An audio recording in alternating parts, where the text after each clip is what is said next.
I think it's easy for people to say, no, we just want them to be healthy and we just want them to be disciplined. And that's not true because there's plenty of heavier people who are disciplined and healthy and doing all these things. And there's plenty of thin people who are not doing any of those things, but they don't get any of the judgment that the heavier people get. Julie, I'm so excited for the conversation we're about to have. I saw some posts on Instagram and it just gave me chills and spoke to my soul. And you really brought language to something I had never even been aware of. And so let's just dive right in, give everybody listening some context. But actually, first, let's introduce you a little bit because you and I have met one time in person. We've got a lot of mutual friends. Give my audience a little insight into who you are and just a little bit of about you. It's always like a hard I question know. because, like what do I do? Who am I? I don't know. My name is Julie Taylor. I show up on Instagram as the Julie Taylor. And over the years, I've talked about literally everything. And I think we'll get into a little bit of that because of how I started and where I am now. But I actually work full time as a writer and marketer for companies, but then on my own do coaching. I love to work with women. I love to write, just kind of follow the wind, all things good. And You're a yeah, creator. that's where, Yep. You're a yeah, creator and I leader. like to write. Writing is definitely my favorite medium, but I try to show up anywhere I can. So Love it. Well, I love all of your content. I followed you for a couple years since I met you and got to know you a little bit through like very, very distantly, and then watched you experience grief with the loss of your son, Simon. And your content became even more relevant to me when I lost my dad. And I just latched onto every post. And I know you understand this when you go through something like that. It's this world you never wanted to be a part of. It's something you didn't yeah, understand. You'd see it here and there. And then all of a sudden, it's all you want is people who understand and can put words to what you're feeling and what you're experiencing. And you did such a beautiful job, still do a beautiful job of that. thank It's you. you bring a lot of light to the internet, which can typically be very dark. So I would say that's more about you than like the things you do, right? You're just a light. Well, thank you. Yeah, I think the grief world has been, and we won't go too far on the tangent, but I think grief is the most lonely experience. And then you can read something that someone else, and it's like, oh, they just gave me language for it. And I've had that experience a lot. And I'm always so grateful when people open their mouths because you think you're suffering all by yourself. And it's not just grief. I think that's most problems. We think Hmm. we're all alone in it. And then you'll hear someone say something and you're like, oh, okay, they get it. They get it too. Yeah. And unfortunately, the grief world's not one that I wanted to get. And I always am a little torn because when people are like, your content helps me, I'm like, well, I'm sorry that you need it. I'm Yeah. really sorry that you need it. Yep. But I've been really grateful for the opportunity to share through it. It's helped me personally. So it feels a little indulgent for me sometimes to share it, but Hmm. I've been I appreciative. understand. Yeah, I understand that totally. Well, we are going to put language to something else, like I mentioned, that really resonated with me. And it's a conversation that I feel like was so important to be had.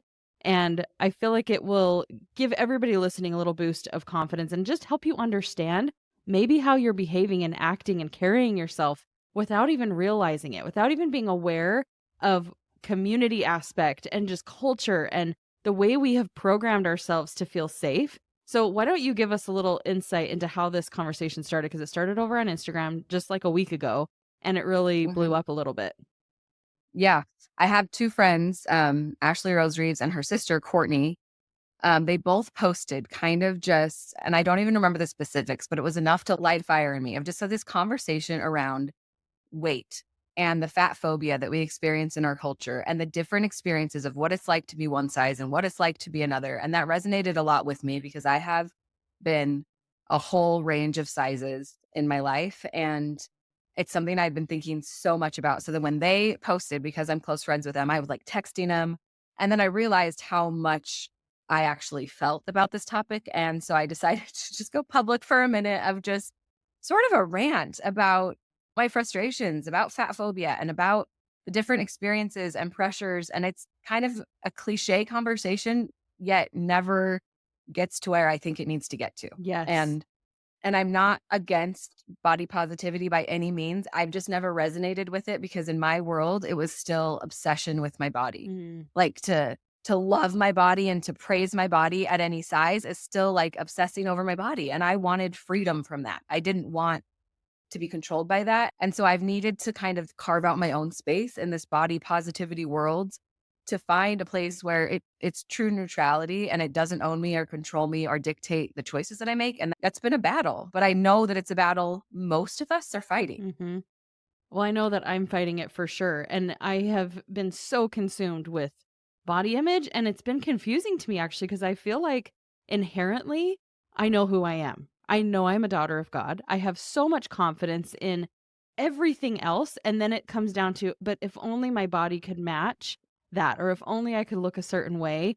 Like it's held me back in more ways than just maybe limitations of my body because of size or different things, and more the mind of what I'm supposed to look like or the limitations that I think that I have, because people aren't going to take me seriously because I'm not thin, or people aren't going to think that I have any self-control or any discipline because I don't look a certain way, when in reality I'm like grinding and I'm trying so hard and probably way harder. So this is kind of what really caught my attention, because you started to talk about we treat people differently based on how they look, but they may be trying a lot harder than somebody who's extremely thin that eats garbage. Yes, I feel like and I think that's what started my my tangent is I am so tired of people looking at fat people and making assumptions about their life choices. Oh, they don't have discipline. Oh, they don't have drive. Oh, they don't have and it's such a lie. And so I shared that like 5 years ago I was size 2. I don't want to like trigger anyone, but I was small, I looked like everyone else. I got to, I did it all. And the amount of work that it took for me to be that, I had to, it took all of me. It Mhm. took all of me. Food prepping and focusing and never, ever, ever veering from this very structured. And I don't even want to speak negatively about that because I was making those choices at that time. At that time, that felt like what I wanted to do. I wanted to give my energy and resources and capacity to that. But I remember vividly having the thought, and I'd never been that size before.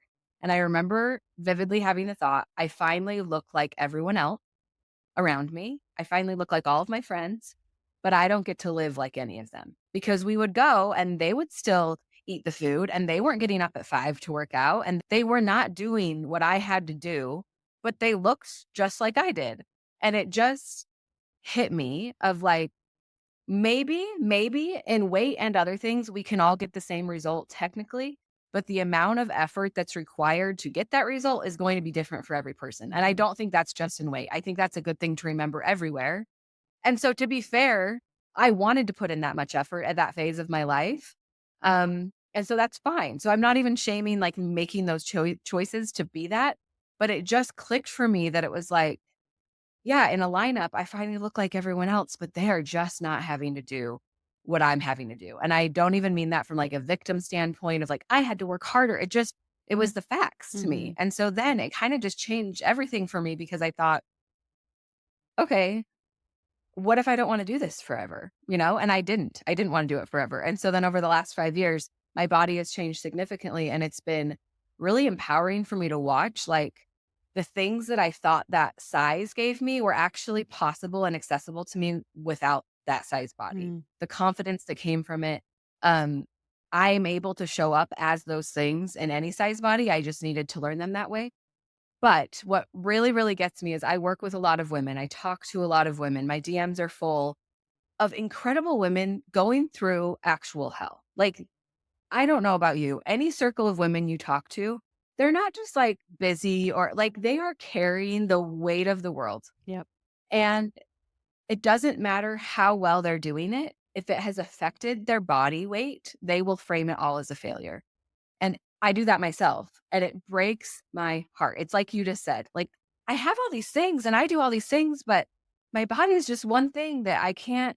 And so I'll hear women tell me of their incredible lives and these impossible things that they're carrying. And then they're, yeah, but I gained 30 pounds through it. So I'm a failure. And I just am like, how has this one component owned us and owned our brains? And I think a lot of it is from culture. And I'm sorry I'm talking so No, much, keep but I going. just now that I have been these different sizes, I look back and I am more disciplined now. I show up for myself more now. My values are more aligned. My priorities are more aligned now than I was 50 pounds ago. Mm. But from someone who's just judging me by my appearance, it's easy to be like, oh, she let herself go. She's not disciplined. If she just would work harder.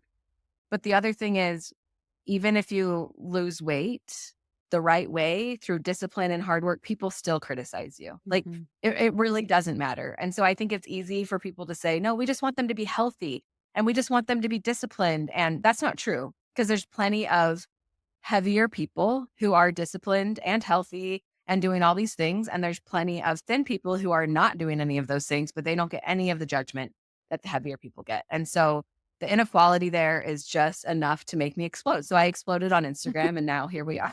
Now here we are having a conversation about it. Well, I feel like even something you just said, and I acknowledged, I can look at my life and say, I really have a lot of stuff together that I've never had together before. And yet I feel behind or I feel like I'm failing because of the body weight.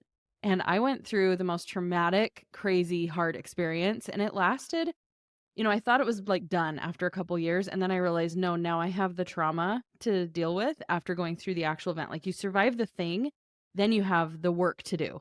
And I Yeah. remember there was just a survival that I had to get through because everything was emotionally so heavy and everything in life just made no sense and it was upside down. And so I really could not at that time prioritize healthy eating and making sure my body was in tip top condition.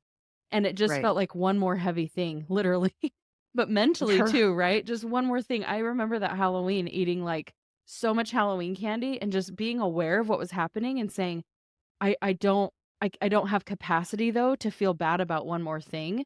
And so I've done that and I've looked back and been like, man, I made it through this thing and I learned this and I overcame this.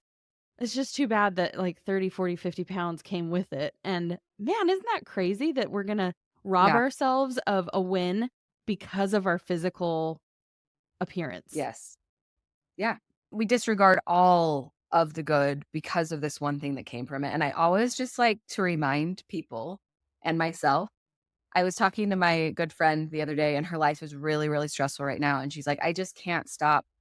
I eat a bowl of ice cream every night because that's just, it makes me feel better and it calms me. And I'm like, how wonderful that you have found something that amidst this crazy situation that you're dealing with, you have something that every single night you can engage in that kind of brings you a minute of peace and a minute of calm and a minute of pleasure. Like, are we really framing a bowl of ice cream every day as like cocaine at this point? Like, this is where I think it can get controversial is in my world, I don't think even like occasionally through seasons, using food as a coping mechanism is the worst thing we can do. We have to cope somehow. Life is so hard. Yeah. Life is so hard and so painful. We have to cope some and maybe not forever. If like you said, that trauma lasts and you can't endure the trauma one day and start working in therapy and solving it all the next. You No. just can't. My son died 9 months ago. I have not stepped foot in a therapist's office because I'm terrified. I'm not ready for that yet. Hmm. I can't do that yet. And so I'm going to eat candy in my car for right now. And that's what I can do. And instead of like shaming myself for, I can't believe that I eat sweetheart ropes in my car when I'm not okay, it's like, what a gift that a stop at the gas station can give me a minute to get me through the hell that I'm enduring right Yeah. now. And I will even get defensive. And of course, everything is nuanced and there's limits to everything and it can become a problem and be dangerous for your health and whatnot. But there is a time when I will even defend using food to cope with life because there are far worse things that we could be doing to cope with life. Hmm. And it's okay. So like even if you're sitting here in a place where you're like, yeah, but I use food to get through my life. Okay, great.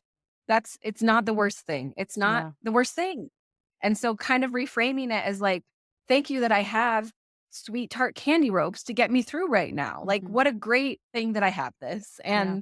And knowing that it's not going to be forever. And I don't know. I even get defensive about that because I'm like, no, I think using food is okay sometimes. I think it's It- how else are we going to get through this right. hell we call life? Well, it's perspective and it's Lifetime. totally context and it's situational where you can't just make it a blanket statement and say absolutely use food, use whatever to cope with because life is hard. We're not rescuing and using it as a cop out. I think what we're trying to say is the acknowledgement that as women we do carry far more than maybe women have ever carried. I think women are amazing throughout history. We've done some crazy things and we have so much backing us and so many women who are behind us who want us to succeed.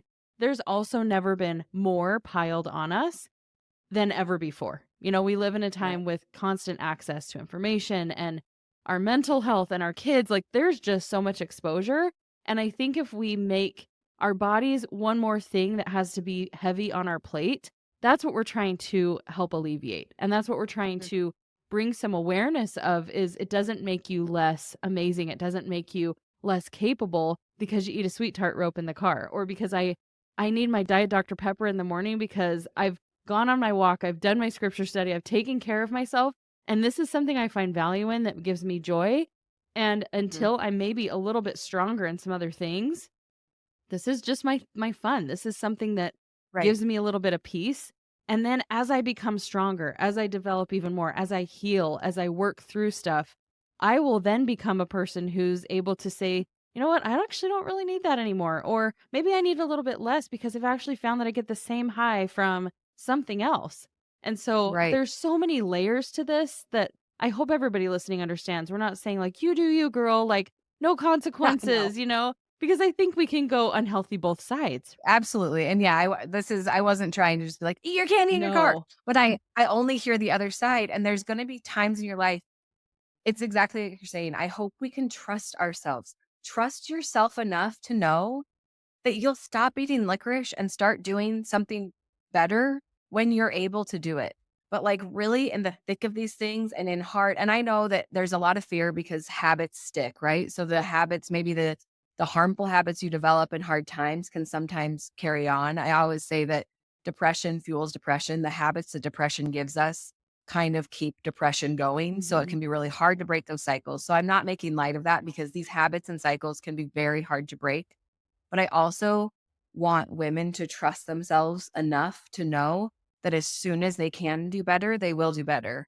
And if there's some little things that are giving you a little bit of relief from the load that you're carrying right now that aren't hurting anyone, yourself or others, that maybe stop judging them so harshly Mhm. and let yourself just do it for a minute because it's not going to be forever. And the season's not going to last forever.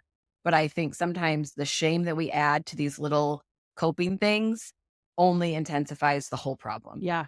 Well, and I know you will understand this language. You're a great coach. We can't identify with our habits, right? We start to build this identity of, well, I'm just a person who eats through her problems instead of, I'm a person who actually has her life together. And on occasion, I need a sweet treat because it's just heavy and it's hard. And I'm not supposed to be Mhm. perfect right now. That's not my identity. Mhm. I'm not supposed to have everything all figured out.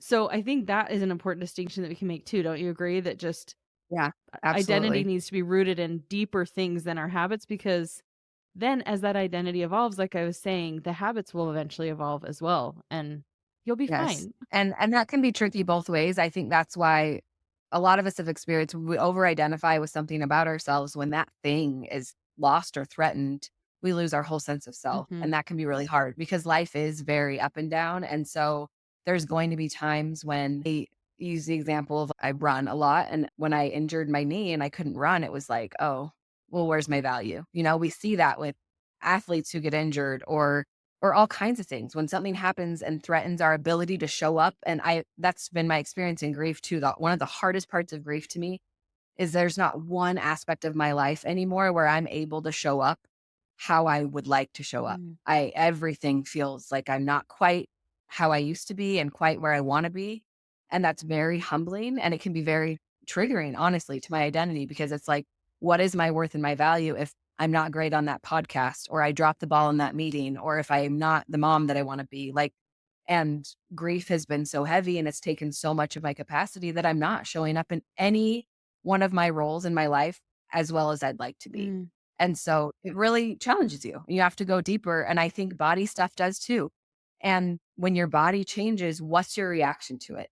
And if your reaction is, wow, I'm an undisciplined, lazy piece of junk, red flag, Mhm, right? mhm. And so if that's how you're seeing other people, that's how you're seeing yourself.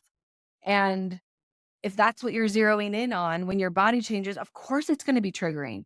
Because if you believe that gaining weight means all of these things about your actual identity, that you're not a hard worker, that you're undisciplined, that you just can't follow through, all these negative things that we attach to weight gain, yeah, no wonder the scale moving is going to send you into a spiral because those are the things you're now believing about yourself and your Mhm. identity. And to remove our identity from all of these circumstances is work, and it's fun work. That's the work that I like to do the most, but it's work. It Yeah. takes a lot of effort. Yeah, it does. What are your thoughts about the statement that I am not my body? Like, where do you feel like we can have a healthy relationship with our body? It's ours, it's our home, and yet we are not just this body. We're not whatever size we are. We are not whatever weight we are. And there's something, I mean, you and I are of the same faith, and even outside of our religious beliefs, I think we all can acknowledge that we have a spirit that resides within a body, and that's who we truly are.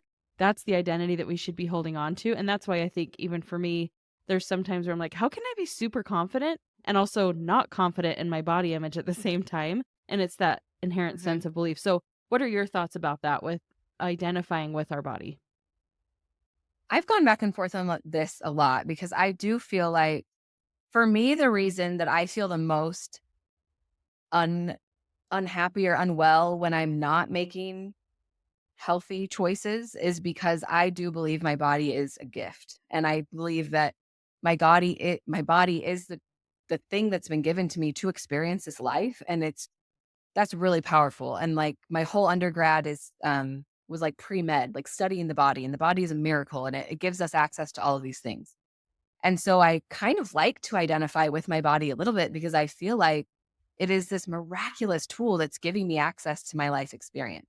And our bodies are going to disappoint us, sometimes in small ways and sometimes in huge ways. So chronic illness, disease, my body failed me hugely. My body failing is what caused my son's death. And I've processed this in smaller ways before, like, oh, I tweaked my knee and I can't run. And I'm leveling up that understanding. But I think I've tried to find this balance where, and healing from this past experience, like walking and physical activity has been the most helpful to me. That's what's been healing me the most. And I can feel some of that gratitude coming back, but it's taken time. And so I think if you're in a place where being honest about the gratitude that you have or don't. If you're not in a place, if your body has failed you, if your body is disappointing you, that's a fair thing to work through and to grieve and say, you know what? My body's letting me down right now. Mm, This chronic pain, this ailment, this I think infertility is a big one. Like we experience our body letting us down. And in those times, it can be really challenging. And when our body doesn't look the way that we want it to look, it can be disappointing, but I actually feel like I want to identify with my body a little bit, and that's a hard relationship that I actually want to wrestle through because I think completely disassociating from my body, that's not where I'm mm, at. I believe that I have a soul and I have a physical body and they are one and that's who I am. And so I'm going to work through this complex relationship to get to a place where I trust my body. I I don't right now. I don't trust my body right now. My body let me down in about the biggest way. And so trying to navigate, what else are you gonna do to me? What other pain are you gonna bring me? And I think maybe that's why walking has been so therapeutic for me, is because I'm coming back into my body and I'm feeling my steps and I'm staying present, because I do think it's much easier to just completely detach and mm, be like, I am not my body. My body is not me. I don't think that's true. I mhm, think our body is us. And I think I'm personally most aligned when I am doing my best to treat it with respect and trust and love. And that spectrum goes both ways too. mhm, Torturing it to make it look a certain way, mhm, or overindulging in my licorice forever till I'm sick and unwell, that's not love and respect. And so when I try to come from a place of this relationship, me, my soul and body, that's a relationship that we live in every day. And I want to fight through the dissonance there, but it's not always easy because our bodies are going to disappoint us. But, and I know that I am not my body helps a lot of people. So I think you have to follow what feels good to you. For me, I believe my body is a miraculous gift that I need to live in every day. And I want to work on that relationship. So I do identify with my body. mm. I love that answer. I'm so glad I felt prompted to ask that as a question because I have not really heard that perspective before, but I agree with you in everything you said. And I think that's maybe why it hasn't resonated fully with me to say, well, I'm not my body, because I've wondered this in my faith and my questions. Well, if that's the case, then why do we need these bodies? Like, why is it so challenging to overcome the urges and the problems with the physical body? And I remember one time overeating, or it was probably something I wasn't supposed to eat, something my body didn't like. And I, without thinking, said, I'm so sorry to my body because I recognized it was in pain from a choice that I had made. And it was the first time I recognized what you just said of this is a beautiful blessing that I waited forever to have and to gain mastery over and to enjoy and live in. And I'm not treating it with respect.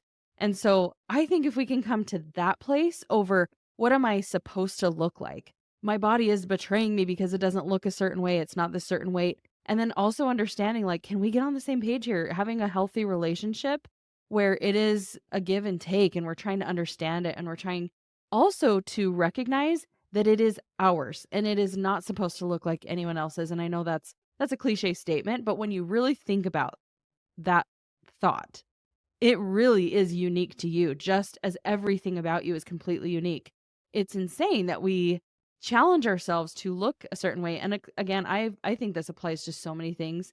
With you mentioned this in the beginning, are different things that are unique about us and challenging for us. And when we get into that comparison, that's where we really start to screw up the process and screw up the progress because it's no longer about trying to clear that dissonance between mind and soul. It's more about trying to harness something so that it can be better comparative to other people, right? Yes. And I think that's the trick. I mean, the conversation on comparison is so tired, but it's still so relevant, right? Mhm. Of like, this is the reason that it's hard is because it's not equal playing ground. And I always think this with pregnancy. There are women who give birth one day and look like they didn't the next day. And that's great. But for some reason, that has been put on a pedestal of the right way and the correct way to be. And because it Mhm. exists, we compare ourselves to it, right? Because it Mhm. is possible. And there are people who naturally look the way that we all want to look and so because that ideal exists and because it's been elevated to such a point, we no longer embrace anything about our individuality when it comes to appearance. Mhm. And I always love watching the Olympics because when you see the different ways their bodies look based on what they need them to do, right? Like swimmers look so different from runners, look so different from gymnasts, like they all look so different. And it's because their bodies have acclimated and become what they need them to be. And we have that same experience. Our bodies will become what we need them to be. Mhm. And when we give them permission to, Mhm. and when we really allow them to, they really can be our ally in a lot of things and they can enable us to do things.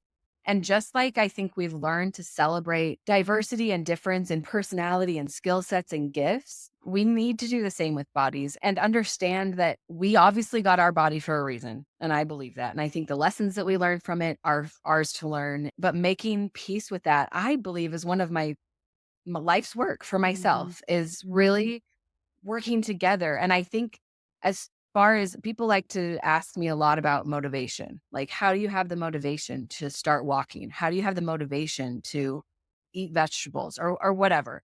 And I just don't think it's about motivation. And I actually don't think it's about discipline.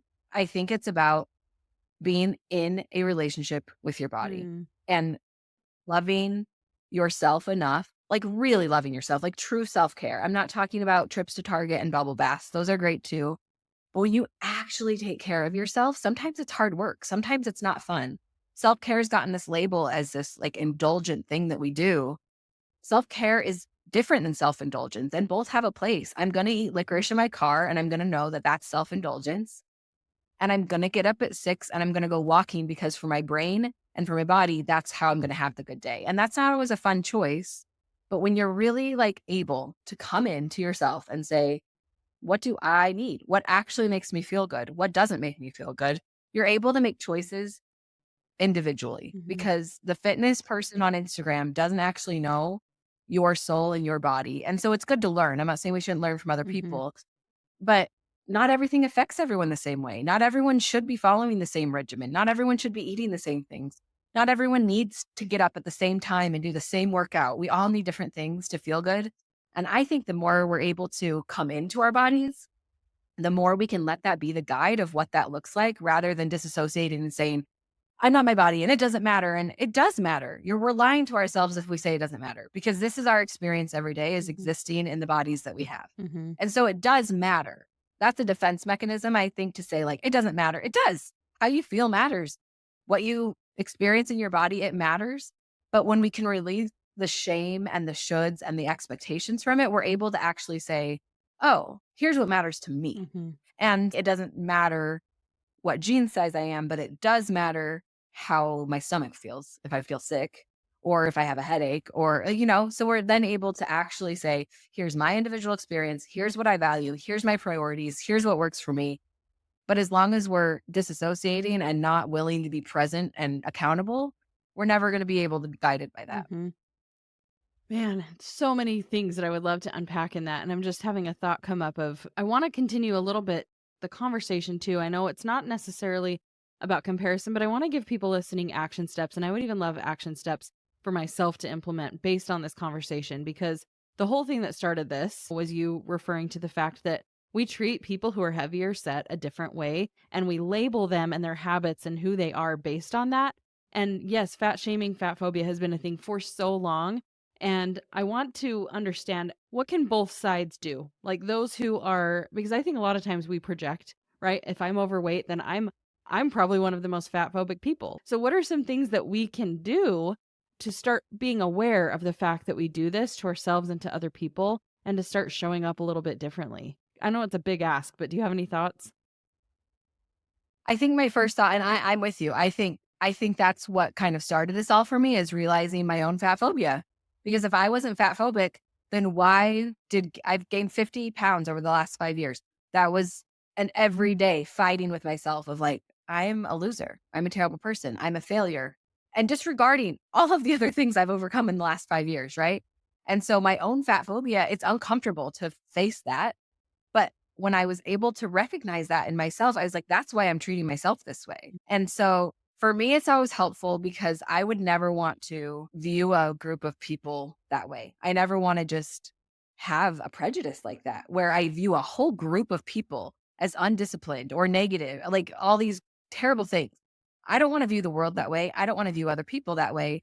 But when I do catch myself in those biases, that's when I'm able to flip it on myself and then just make it about me Mm, and not worry about anyone else. And I think the place to start is with ourselves mhm. because the reason we're judging other people that way is because we're believing those things about ourselves. Yeah. And so when we can really be honest about the fact of, yeah, I think that I'm undisciplined because I've gained weight, or I think that I'm a failure because I've gained weight. Um, and just get honest with that. I feel like acceptance and honesty is kind of that first step of instead of just saying, "No, I love my body. No, I like," you might not. And that's okay. You don't need to. Mhm. We can get there. But like where are you right now? What are you actually thinking about yourself? What are you actually believing about yourself? And the quickest way to get there in my opinion is to see how you're judging other people Mhm. because we usually the more confident we are, and I'm sure you've seen this in other belief systems that you have, the more confident I am in my beliefs, the less threatened I am by people believing differently than me, being different than me, existing different than me. That's great. I'm so happy for you because I'm not threatened by it because I'm not insecure in it. Mhm. And so when we can get to that place of just instead of forcing gratitude and forcing positivity, maybe your reality right now is, yeah, I'm judging myself for how I look right now Mhm. and for what my experience is. And I feel like that's the first place to start because you can't work through anything that you're not being honest about. Yeah. I agree with you. That's probably exactly what I would have said had the question been asked of me, because I do recognize that a lot of times when I feel judgmental and I feel triggered, it's still things that are really unsettling to me that I'm angry at myself about or that I'm insecure about. And I think if everybody listening can pay attention to that, I was just thinking we could all be coming at this from so many different angles with our different bodies. A thin person could be really, really offended by a heavy person because they are working really hard. They're doing what you were doing. They're super regimented and they're just mad that that person gets to just live freely and they just don't care about themselves. When maybe part of them is mad that they aren't giving themselves the freedom to just enjoy food or enjoy life. And it can come from somebody who's heavy or being mad at somebody who's thin. Like we can come at this, there's so many different arrangements we can make to understand. And so I think that is the good place to start is look at yourself, look at what are the thoughts coming up? Why are you uncomfortable with this person? Why are you uncomfortable with this experience, this narrative? And it's likely something, and I like to look at people as like all of us have the opportunity to learn and be coached. Every single person is an opportunity to grow, just being aware of where you're triggered and where you need to grow and learn.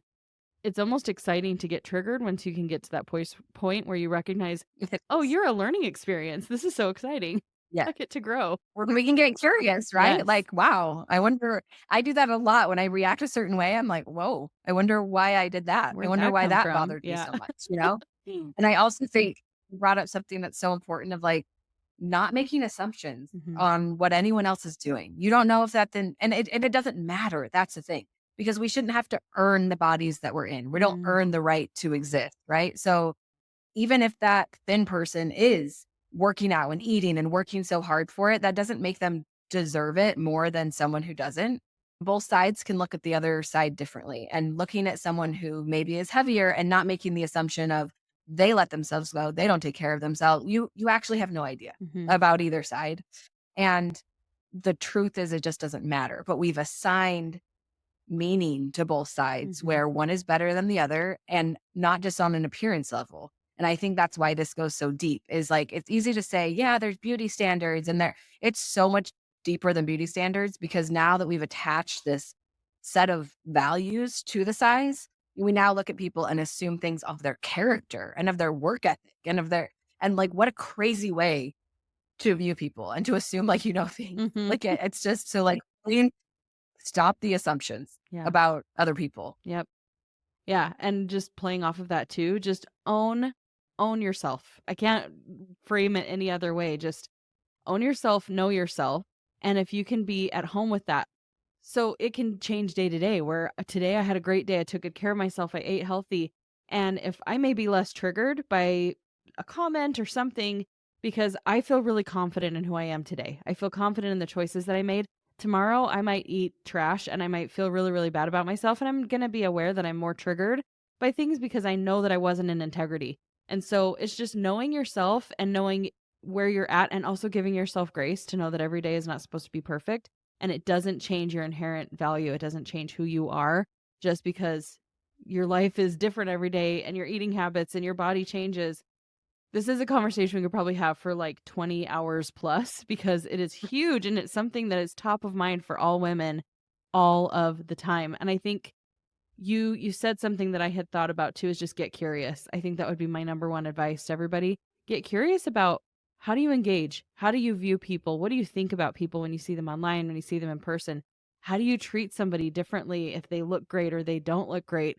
And start to be curious about yourself. And that can teach you a lot about what you personally need to work through in your own confidence, in your own journey with your physical body. Absolutely. And I think all of this speaks to a deeper conversation of worth, Hmm. right? Truly, your worth is unchangeable. There's nothing you can do to change your worth.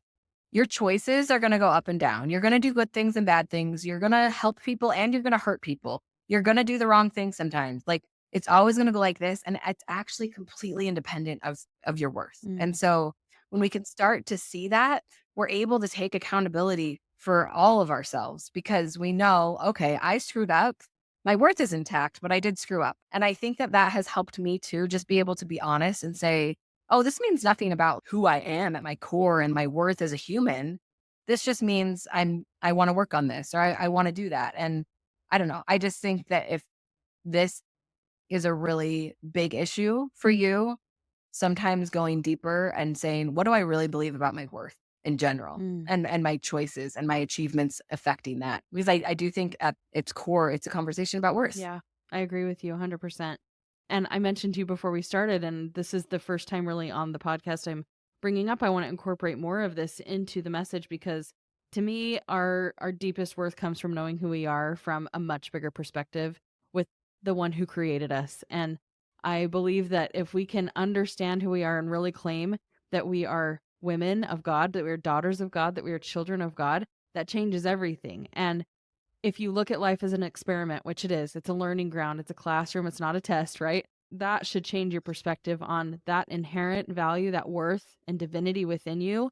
That God seed does not change regardless of the learning curve that you're on right now. So I love that you brought that up. And I love that I think it's a beautiful place to end and just leave people with some thought about what is your worth? What do you believe about your worth? And that might be a good place to start. And then come back to that as you have those conversations and get curious about all of the other things with your body and others and your judgments and everything. So thanks for bringing that up. Yeah, absolutely. I agree with you fully. That divine worth and divine identity to me is what keeps me rooted. And I've had enough experience to be in faith and bodies and everywhere to understand that God has never left me in any of it. Like no matter what the choices I'm making, no matter what my weight is, no matter God has never left me in any of it. And that has to speak to our worth and our Yeah, relationship there.